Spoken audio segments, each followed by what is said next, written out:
é um problema sério, tá? A gente sabe que muitas pessoas usam medicações de forma errada, tá? De forma que acaba se viciando.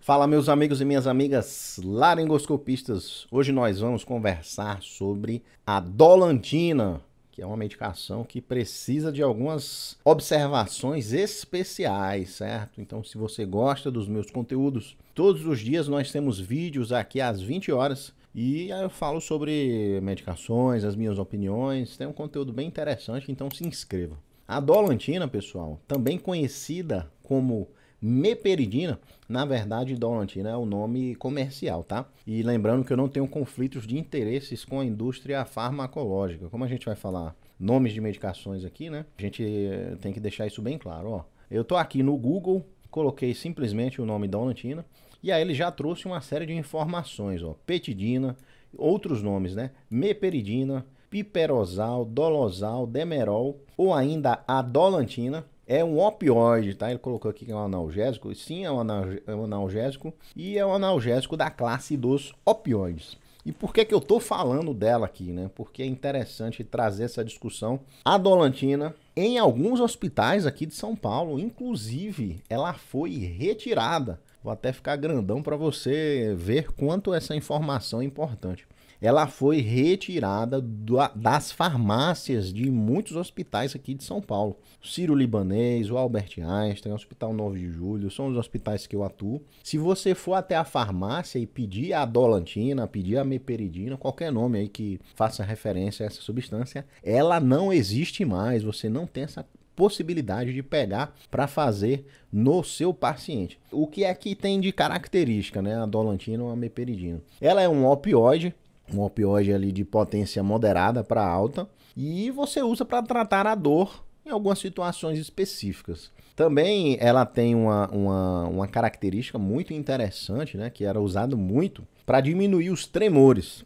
O paciente, quando ele recebe anestesia, às vezes ele desregula ali o centro térmico dele e pode acontecer dele ficar se tremendo logo após a anestesia.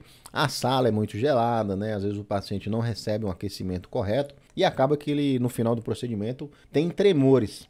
E a Dolantina, teoricamente, ela consegue reduzir esses tremores. Nós não queremos que o paciente fique tremendo de frio, porque isso aumenta muito o consumo de oxigênio por ele, tá?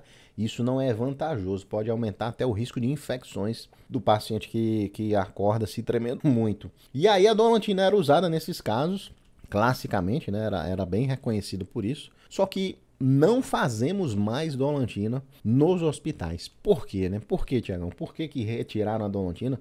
Porque você está falando mal da Dolantina? Porque ela não se faz mais. O potencial de adição, o potencial viciante dessa medicação é muito alto. E aí, colocando numa balança, né, os riscos versus os benefícios, a gente, na verdade, os hospitais, né, toda a comissão ali de segurança do paciente, ela indica que você não faça a Dolantina. Existem outras substâncias que são muito mais seguras, com um potencial de vício menor ainda que a Dolantina, por exemplo, a morfina e o fentanil. São substâncias que também são viciantes, né, se usadas de forma errada, mas em comparação com a Dolantina, elas têm um potencial menor. Então você retirou a Dolantina dos hospitais e agora nós fazemos um trabalho aí de reeducação, né, para não usarmos a Dolantina. Ela era muito usada também na parte da ginecologia e obstetrícia, na obstetrícia principalmente, com as cesáreas, às vezes a gestante saía ali, né, se tremendo, e o pessoal tinha esse costume de fazer o uso da Dolantina. Analisando aqui, ó, as várias ampolas, né, que nós temos da Dolantina, a forma de apresentação mais comum é com 2 ml, certo? Vamos pegar aqui esse dolosal, cloridato de petidina. 50 miligramas por ml, e nessa ampola tem 2 ml. Então, nós temos um total aqui de 100 miligramas na ampola inteira, sendo que cada ml tem 50 miligramas. Então, é um problema sério, tá? A gente sabe que muitas pessoas usam medicações de forma errada, tá? De forma que acaba se viciando. Os opioides, eles têm esse problema, algumas pessoas usam de forma recreativa.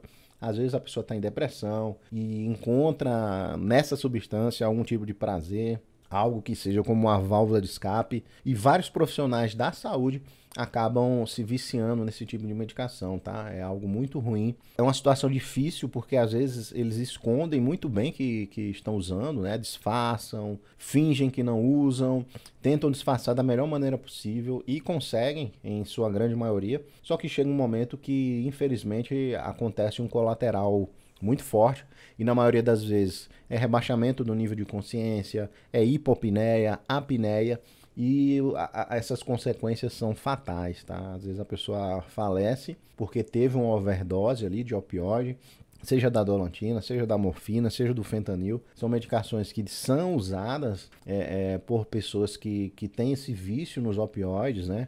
Elas dão a sensação de relaxamento, dão a sensação de que a pessoa fica no estágio ali muito relaxado, né? Conseguem ficar num estágio ali de relaxamento extremo, ficam muito entregues e acabam entrando em hipopneia, começam a desaturar, fazem apneia, obstruem a via aérea superior e não é interessante isso, tá?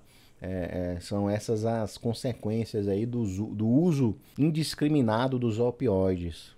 Nos Estados Unidos, na verdade, é uma epidemia lá. Os opioides são muito mais usados de forma recreativa, né? Aqui no Brasil existem outras medicações, outras drogas, mas existem também pessoas que usam os opioides, principalmente profissionais de saúde, tá? Então fica aí esse alerta em relação à dolantina.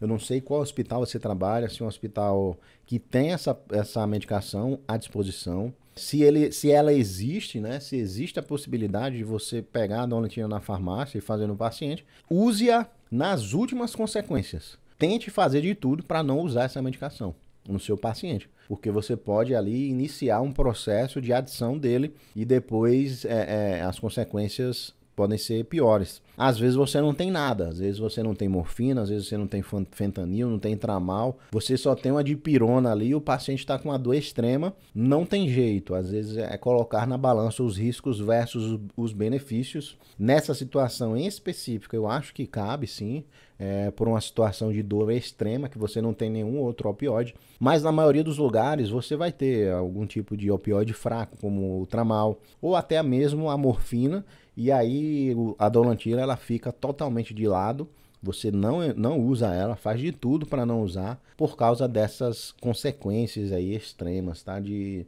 causar vícios nos nossos pacientes, fechado? Então é isso, meus amigos e minhas amigas. Se você gostou desse vídeo aí, deixa o seu like.